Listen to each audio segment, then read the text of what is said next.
বাক্কারের গোটা শরীর top top top top করে রক্ত বেরিয়ে যায়। আবু বাক্কার বেহুশ হয়ে জমিনায় পড়ে যায়। আবু বাক্কারের কোনো হুঁশ নাই, সারাদিন বেহুশ হয়ে পড়ে আছে। সন্ধ্যার টাইম হয়েছে, আবু বাক্কারের হুঁশ ফিরেছে।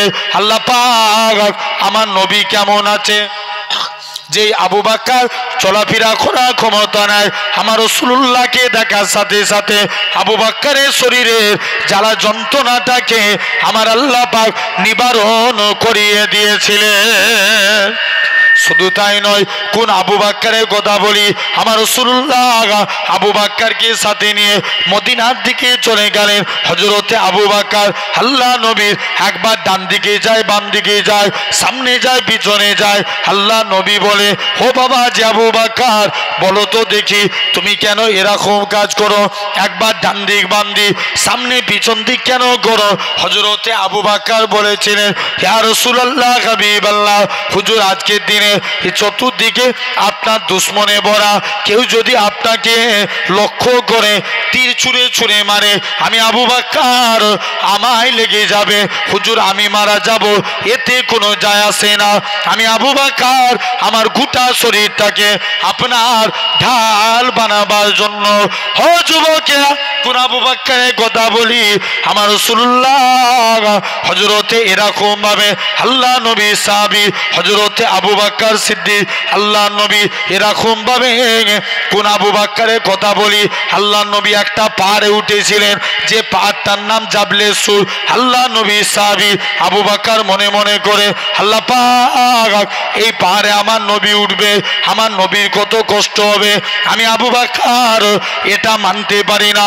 আমার রাসূলুল্লাহ আবু বাক্কারকে সাথে নিয়ে এরকম ভাবে আবু বাক্কার আমার রাসূলুল্লাহকে সাথে করে নিয়ে পাহাড়ের উপরে উঠে গেলেন।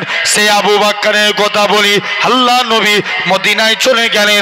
মদিনা থেকে নবী আমার মদিনা থেকে 1400 সাহাবী নিয়ে আল্লাহর কাবার দিকে চলে গেলেন। নবী আমার হযরতে বিলালকে কাবার ছাদে তুলে দিলেন। এ হযরতে বিলাল, কাবার ছাদে উঠে যাও, কাবার ছাদে উঠে যে আজান দাও। হযরতে বিলাল বলতে লাগে, ইয়া রাসূলুল্লাহ হাবিবাল্লাহ, কখনো মদিনা থেকে কাবার দিকে মুখ করে আজান দিয়েছি, কখনো বাইতুল মুকাদ্দাসের দিকে মুখ করে আজান দিয়েছি। ইয়া রাসূলুল্লাহ হাবিবাল্লাহ, হুজুর আজকে আপনি আমি বিলালকে কাবার ছাদে তুলে দিয়েছেন, আমি কোন দিকে ফিরে আজান দেবো? আমার রাসূলুল্লাহ কি বলেছিলেন, এ হযরতে বিলাল, তুমি কি আমি নবী আমায় দেখতে পাচ্ছ না? আমার দিকে ফিরে আজান দাও। আমার রাসূলুল্লাহকে আল্লাহ পাক কাবা বানিয়েছে। এখন বলেন, নবী মক্কা থেকে মদিনায় গেলেন কতজনকে নিয়ে? বলো বলো বলো না, মক্কা থেকে মদিনায় গেলেন সির্ফ একজন, নাম কি? জোর করে বলো। আবু বাক্কারকে সাথে নিয়ে গেলেন না? নবী মক্কা থেকে মদিনায় হিজরত করেছিলেন কাকে সাথে নিয়ে? আবু বাক্কারকে। নবী মদিনা থেকে মক্কায় ফিরছেন 1400 সাহাবী নিয়ে। কতজন? 1400 নিয়ে গেলেন, একজন আনলেন। কথা বলেন, মদিনায় যে নবী সবর করলেন, আল্লাহ ইসলামে বরকত দিলেন। জোরে বলেন। আমার 1 নাম্বার আলোচনা কি ছিল? আল্লাহ ভালোবাসেন কিকারী বান্দাকে? সবরকারী বান্দাকে। তাহলে আমাদেরও সবর করার দরকার আছে না নাই? জোর করে বলো, আছে। 2 নাম্বার, পবিত্রতা অর্জনকারী বান্দাকে আল্লাহ ভালোবাসেন। কাকে? কথা বলে নেন। পবিত্রতা অর্জনকারী। 1 নাম্বার, মাথার চুল কাটা। কি কাটা? মাথার চুল কাটা। ইসলামী শরিয়াতের ভাই, উজু আগে না পবিত্রতা আগে? আগে পবিত্রতা, তারপরে উজু। পবিত্রতা না থাকলে উজু হবে? তাহলে আগে পবিত্রতার দিকে জোর দেওয়া লাগবে। কি? ইসলামী শরিয়াতের ফিদরাত হচ্ছে 5টা। 1 নাম্বার, মাথার চুল কাটা। সমাজে দেখবেন অনেক ভাই এখানে বসে আছেন, কে বিরাট কোহলি, কে মেসি, কে নেইমার, বিভিন্ন স্টাইলে চুল কাটে না? আরে কথা বলে না কেন? হাদিস শরীফে সাল মারউ মা মান আহাব্বা, যার সঙ্গে যার মহাব্বত তার সঙ্গে তার কিয়ামত। তাহলে আমরা চুল কাটবো নবীজির স্টাইলে। কার স্টাইলে? জোর করে বলেন। আমরা চুল কাটবো নবীজির স্টাইলে। কেমন ভাই? নবীজির স্টাইল দুই প্রকার হয়।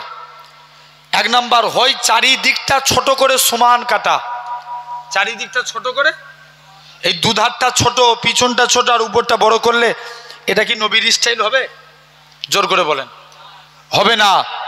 নবীর স্টাইল হতে গেলে চারিদিকটা সমান। আর না হলে এই যে ভাই পিছনে চুল রেখেছে, এটাকে কি বলে? কথা বলে না, বাবরি।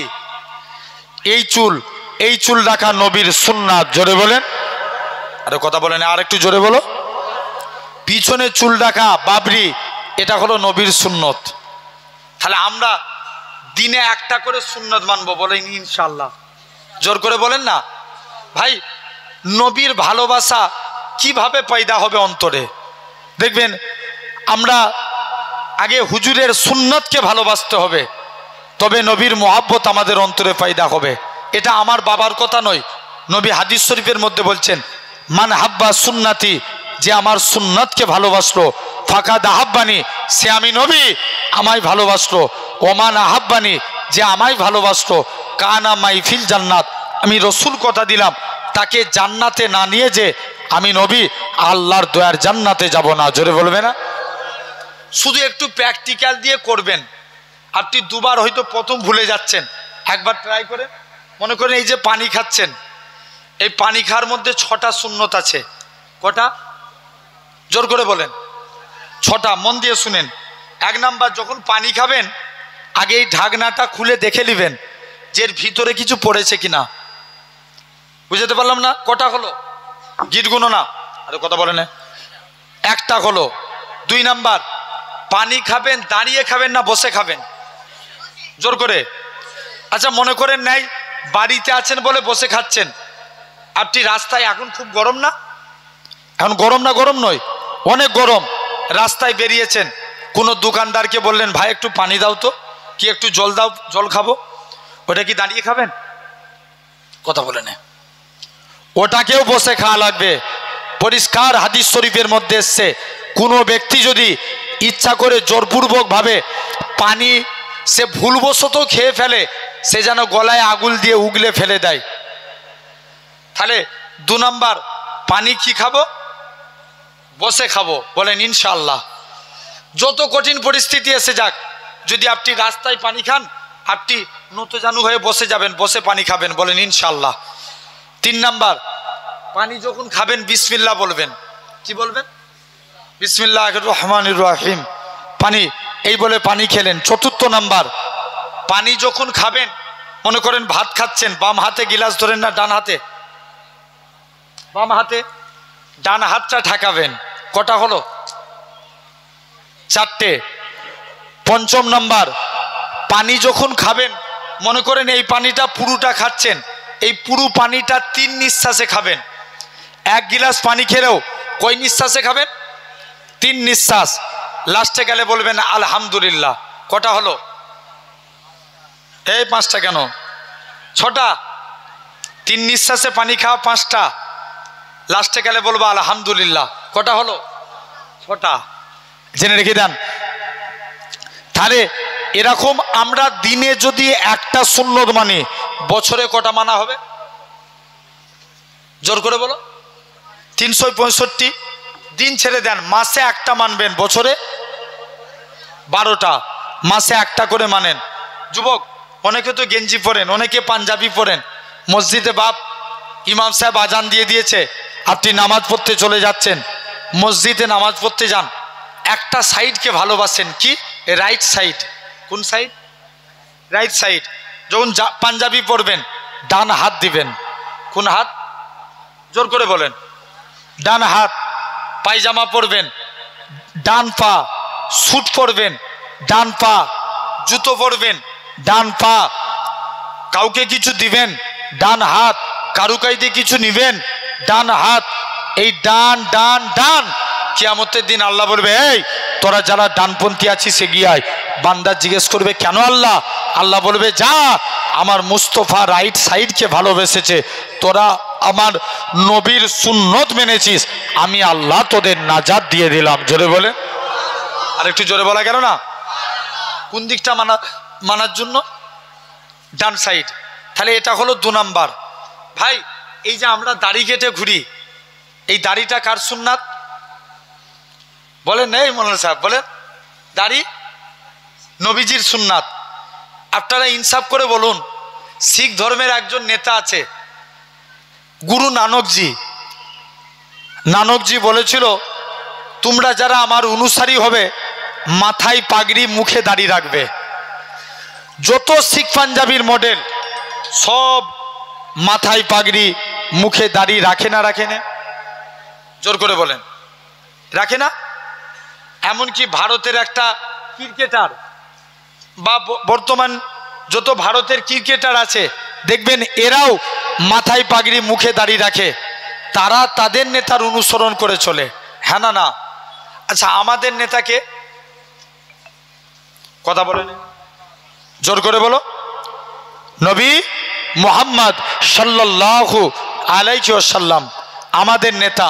আমরা নামাজে বলি না সাইয়্যিদেনা ও মাওলানা মুহাম্মদ? আল্লাহ নেতা হিসাবে, সর্দার হিসাবে মানি নবী মুহাম্মদ সাল্লাল্লাহু আলাইহি ওয়াসাল্লামকে। নবীকে নেতা বলে মেনে নেন, আল্লাহ তাকে কবুল করে নেবে। জোরে বলেন। তাহলে আমাদের নেতার অনুসরণ করা কি? এই দাড়ি কি করা? আমাদের নেতার অনুসরণ করা দাড়ি। তাহলে নবীর সুন্নত, আমরা কি দাড়ি কেটে ঘুরবো? এটা কি নবী মানা হবে? এই জোর করে বলেন না। খবরদার, দাড়ি রেখে যদি কবরে যেতে পারি আল্লাহর ফারিস্তা দেখলেই চিনবে এটা গুলামে মুস্তফা। জোরে বলবে না? আর একটু জোর করে বলো। কার গুলাম? নবীজির গুলাম। জেনে রেখে দেন। তাহলে আমাদেরকে বেশি, আরে জীবনে যাই করেন ভাই, নবীর মোহাব্বত ছাড়া নাজাত মিলবে না। আপনি হাজার আমল করেছেন, দেখবেন অনেক বড় বড় অনেকে কত আমল করে। আপনি বলতে পারবেন বিশ্বের বুকে যত আল্লাহর ওলিরা হয়েছে, আমি এরকম অনেক আল্লাহর ওলির লাইফ হিস্ট্রি পড়েছি, তাদের অন্তরে হাবিবুল্লাহর প্রতি ভালোবাসা ছিল। জোরে বলেন। আর একটু জোরে বলা গেল না? তাহলে আমাদেরও সেই মোহাব্বত হাসিল করা লাগবে।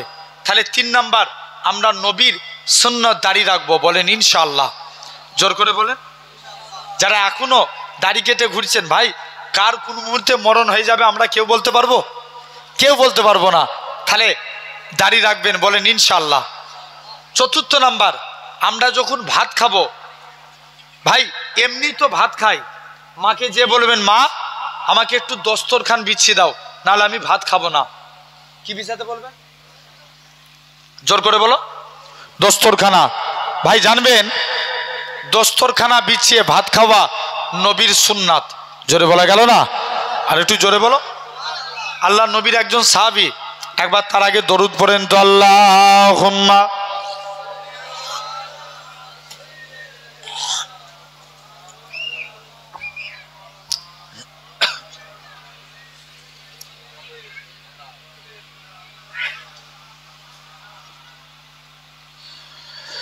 ছিনিয়ে নিতে হবে মদের নিজের অধিকার, গর্জে উঠো ঝাড়ো এবার ইমানি হুঙ্কার। জোরে বলেন না সুবহানাল্লাহ। আর কবে তোমরা বলবে ভাই দিয়ালে পিঠ থেকে গেছে, এখনো চুপ করে বসে আছে? আর একটু জোরে বলো সুবহানাল্লাহ। ছিনিয়ে নিতে হবে মদের নিজের অধিকার, গর্জে উঠো ঝাড়ো এবার ইমানি হুঙ্কার, গর্জে উঠো ঝাড়ো এবার ইমানি হুঙ্কার।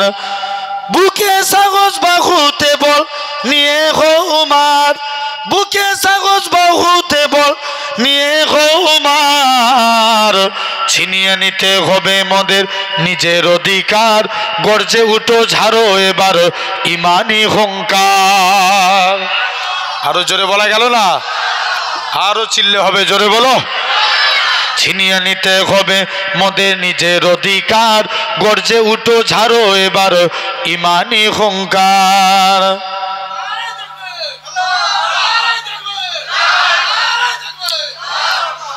জাগিয়ে তোলো বিপ্লবী মন ছেড়ে জড়তা, গুটিয়ে যাবে অপরাধী মরা হলে একতা। ঠিক কি না? জাগিয়ে তোলো বিপ্লবী মন ছেড়ে জড়তা, গুটিয়ে যাবে অপরাধী মরা হলে একতা। বজ্র কণ্ঠে আওয়াজ তুলো ভাঙো তাদের হার, বজ্র কণ্ঠে আওয়াজ তুলো ভাঙো তাদের হার। ছিনিয়ে নিতে হবে মদে নিজের অধিকার, গর্জে উঠো ঝাড়ো এবার ইমানি হুঙ্কার। ছিনিয়ে নিতে হবে মদে নিজের অধিকার, গর্জে উঠো ঝাড়ো এবার ইমানি হুঙ্কার। তালা তুলো ভেঙে ফেলো মাদ্রাসা মসজিদ, অবিচারের বন্যা বইয়ে দিলি চারিদিক। মাদ্রাসার মসজিদ মোদের ইমানি অলংকার, মাদ্রাসার মসজিদ মোদের ইমানি অলংকার। ছিনিয়ে নিতে হবে মোদের নিজের অধিকার, গর্জে উঠো ঝাড়ো এবার ইমানি হুঙ্কার, গর্জে উঠো ঝাড়ো এবার ইমানি হুঙ্কার। জায়গা দখল নিতে তোমরা বাড়াও কেন হাত, ওয়াকা বলো মোদের পূর্বপুরুষের সম্পদ। বাগের থাবায় পড়লে তোরা হবি ছারকার, বাগের থাবায় পড়লি তোরা হবি ছারকার। ছিনিয়ে নিতে হবে মোদের নিজের অধিকার, গর্জে উঠো ঝাড়ো এবার ইমানি হুঙ্কার, গর্জে উঠো ঝাড়ো এবার ইমানি হুঙ্কার। আল্লাহ হুম্মা।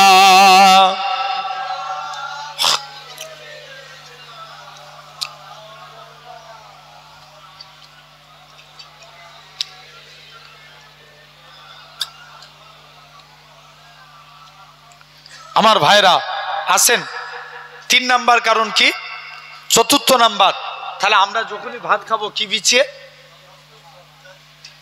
আপনার মাকে বলবেন মা আমাকে দস্তরখান বিছিয়ে দাও, নাহলে আমি ভাত খাবো না। জানবেন দস্তরখান বিছিয়ে ভাত খাওয়া নবীজির সুন্নাত। জোরে বলবে না? হজরতে আনাস আল্লাহ নবীর একদিন দস্তরখান, আল্লাহ নবী কিছু খেয়ে আনাসের দস্তরখানে হাত মুছেছে। আল্লাহ নবী বলছে আনাস তুমি যাও বাড়ি চলে যাও।